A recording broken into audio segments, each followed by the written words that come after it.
സിനിമയാണ്.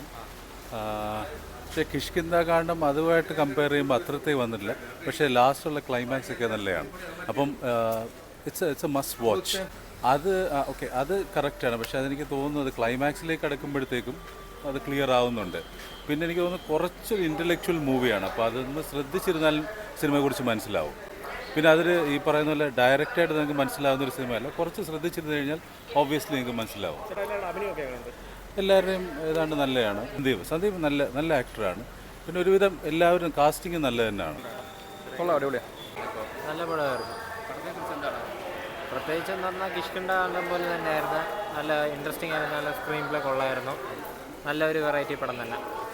അങ്ങനത്തെ പോലെ പടങ്ങൾ അംഗീകരിക്കുക, സപ്പോർട്ട് ചെയ്യുക. ഈ ഒന്നുമില്ല, നല്ല പടം. കാണാത്തവർ ഒന്ന് പലതും പറയും. നല്ല പടം അംഗീകരിക്കുക. അടിപൊളി പടമാണ്. പടം ശരിക്കും എങ്ങനെയുണ്ട്? കിഷ്കിന്ദ ടീമിൻ്റെ അല്ലേ? അപ്പം എങ്ങനെയുണ്ട്? അത് ഒത്തിരി നല്ലായിരുന്നു, ഭയങ്കര നല്ലായിരുന്നു, ഭയങ്കര ഒരു ഫീൽ. നല്ല സിനിമയായിരുന്നു. ആക്ച്വലി ഞങ്ങൾ ഇത്രയും പ്രതീക്ഷിച്ചിട്ടുണ്ടായിരുന്നില്ല. ഭയങ്കര അടിപൊളി വിഷ്വൽസ് ആയിരുന്നു. മൂവിയുടെ ട്വിസ്റ്റൊക്കെ ഭയങ്കര നല്ലതായിരുന്നു. ഭയങ്കര ഇഷ്ടപ്പെട്ടു. അതിൻ്റെ പോലത്തെ വിഷ്വൽസ് ആയിരുന്നു. സ്റ്റോറിയുടെ ട്വിസ്റ്റ് ആക്ച്വലി എനിക്ക് കിഷ്കിന്ദ കാണ്ഡം കുറച്ചും കൂടി ഇഷ്ടപ്പെട്ടായിരുന്നു. ഇത് കുറച്ച് വേറൊരു ജോൺറയാണ്, പക്ഷേ ഐ ലൈക്ക് ഇറ്റ്. ഭയങ്കര നല്ല സിനിമയായിരുന്നു. ആക്ടിങ് ഭയങ്കര നാച്ചുറലായിരുന്നു. അതിൽ കുറച്ച് കാര്യങ്ങളുണ്ട്, അത് പറയുന്നില്ല, സ്പോയിലേഴ്സ് ആയതുകൊണ്ട്. അതും നമ്മൾ ഒട്ടും എക്സ്പെക്ട് ചെയ്തില്ല. ഞാൻ പേഴ്സണലി ഇങ്ങനത്തെ ഒരു സ്റ്റോറി ആയിരിക്കും, ഇങ്ങനെ ആയിരിക്കും കഥ എന്ന് എക്സ്പെക്ട് ചെയ്തു. പക്ഷെ അതുപോലെ ഒന്നും അല്ലായിരുന്നു സ്റ്റോറി പോയത്. ഭയങ്കര നല്ലതായിരുന്നു. ഓഡിയൻസ് അത്യാവശ്യം കണക്ട് ആവും. പിന്നെ ഇതിൻ്റെ ജോൺറ ഒക്കെ ഒരു ക്രൈം ത്രില്ലർ കൈൻഡ് ഓഫ് സാധനമാണല്ലോ.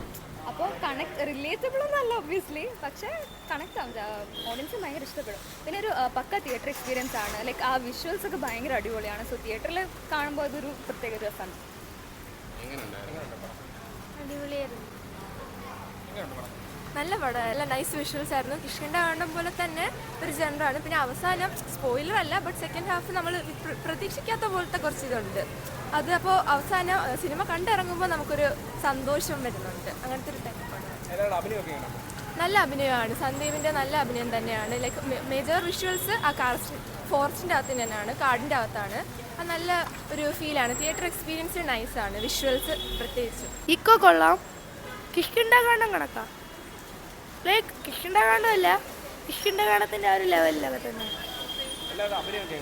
അഭിനയം കൊള്ളായിരുന്നു. സന്ദീപിൻ്റെയും ലാസ്റ്റ് ആ അമ്മൂമ്മയുടെ ഒക്കെ ഒരു ലാസ്റ്റത്തെ ഒരു 10-15 മിനിറ്റ് ഉണ്ടായിരുന്നു. കിടിലായിരുന്നു.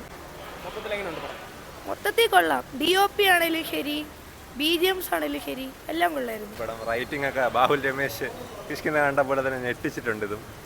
പിന്നെ ഞാൻ ഭയങ്കര എക്സ്പെക്റ്റ് ചെയ്തായിരുന്നു. എനിക്കും ഡയറക്ടറൊക്കെ അതായതുകൊണ്ട് ഭയങ്കര എക്സ്പെക്റ്റേഷൻസ് ഉണ്ട്. ഇത് അടിപൊളിയായിട്ട് എടുത്തിട്ടുണ്ട്. Same feel. അഭിനയമൊക്കെ അടിപൊളിയായിട്ടുണ്ട്. അത്യാവശ്യം നല്ല പടമാണ്. മീൻസ് ആദ്യത്തെ ഒരു ഫസ്റ്റ് ഹാഫ് കുറച്ച് ലാഗ് ഉണ്ടെങ്കിലും സെക്കൻഡ് ഹാഫ് അടിപൊളിയാണ്. ലാസ്റ്റ് മറ്റേ നമ്മുടെ കിഷ്കിന്ദ കാണ്ഡം പോലെ ലാസ്റ്റ് ഒരു മൊത്തത്തിൽ ഒരു ട്വിസ്റ്റ് കൊണ്ട് നിർത്തി നല്ല ക്ലൈമാക്സ് ആണ്. ആ ടീമിൻ്റെ തന്നെയാണ്, സെയിം പാറ്റേൺ തന്നെയാണ് കഥ പോകുന്നത്. അതേ പാറ്റേണിൽ അതേ രീതിയിൽ തന്നെയാണ് കഥ പറഞ്ഞു പോകുന്നത്. ഇനി കൊള്ളാം. ആ ലെവലില്ല എങ്കിലും കൊള്ളാം. നല്ല രീതിയിൽ എടുത്തിട്ടുണ്ട്. നൈസായിട്ടുണ്ട്. കൊള്ളാം. നല്ല രീതിയിൽ എടുത്തിട്ടുണ്ട്. നൈസായിട്ടുണ്ടായിരുന്നു.